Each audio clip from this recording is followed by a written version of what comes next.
In this lesson, we're going to learn how to write a number into words.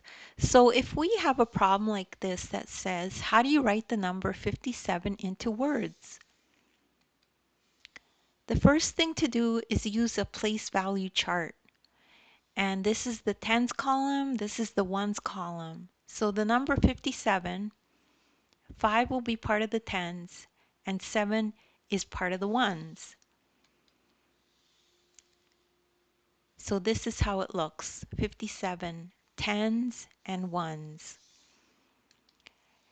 The next thing to do is to use this chart to help you with the words. So you could just look for 50, and then you just look for 7 in the ones, and that's how you write it out. So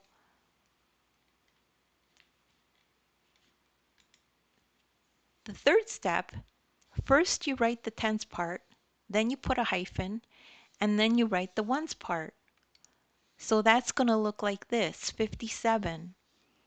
So here's 50 and then 7. And just one extra thing to remember, if there is no ones part, only write the tens part. So it would just look like this. If we just had the number 50 instead of 57, this is how you write it, 50. You don't put 50, 0. See, there's no 0 here. You just write it as 50 because 50 is actually 50. Okay? And don't worry if you don't get this right away.